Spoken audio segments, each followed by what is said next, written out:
Andreas Krieg is an assistant professor of defence studies at King's College in London.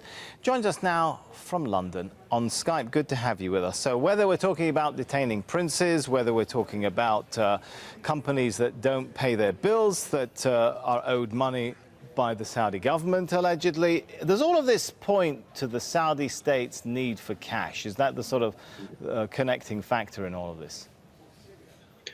Yes and no. I think there are two strands to this story. The one is obviously Saudi Arabia has an endemic problem with corruption that runs all the way from the top to the bottom.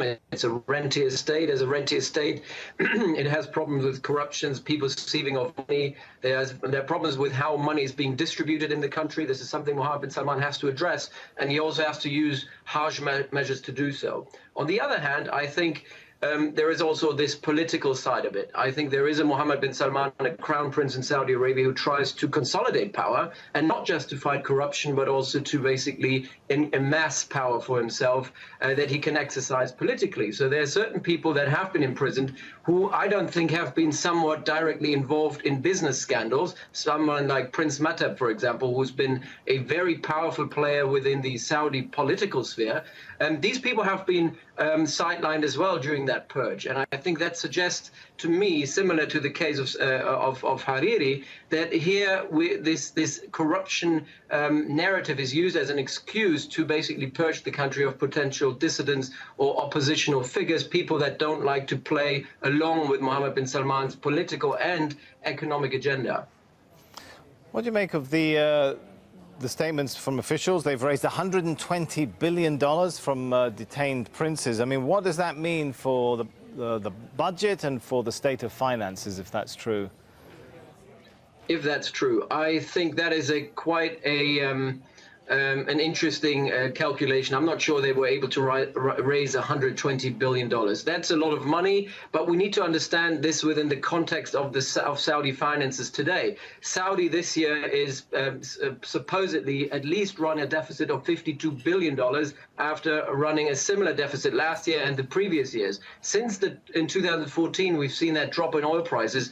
Saudi is really on the brink, has been on the brink of bankruptcy every single year. So adding 100 billion, if that's even a correct number, means you can actually just about counterbalance the problems that Saudi faces financially. But I don't think it's going to be a drop in the bucket if the endemic problems that are running this country internally, that there are certain elites that are trying to enrich themselves, including Mohammed bin Salman and the Salman branch of the family. If that continues and wealth is not distributed effectively, that will break the neck of Saudi Arabia. So the 100 billion there will not make the huge difference.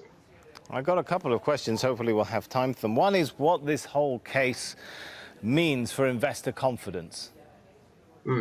Right. I think we have to understand this current stepping away from the purge within the context of Davos.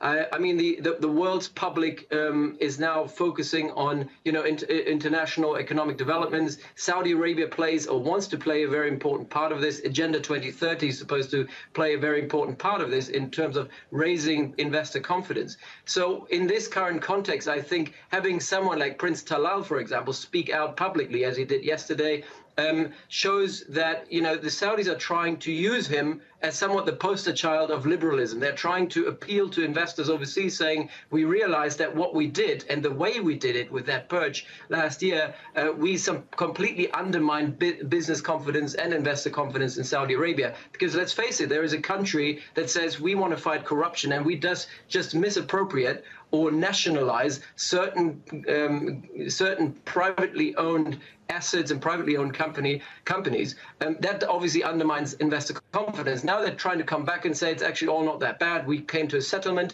The problem with all of this is there has not been a due diligent process. There has not been a process that follows the rule of law. Until now, it seems everything that has happened there seems to be absolutely arbitrary and based on coercion and bullying. That's obviously not how you deal with such problems. And I think that is the big problem with this entire affair. And now the Saudis are trying to pull back, saying, look, actually, it's not been that bad. They're using Talal to say, actually, we've come to a mutually beneficial agreement in the end of it, and it wasn't all that bad. But let's be honest here. I mean, if people, especially billionaires, are being arbitrarily detained, that has an impact on international business confidence and investor confidence, obviously. All right, we'll leave it there for now. Andreas, Krieg, thanks so much. Thank you.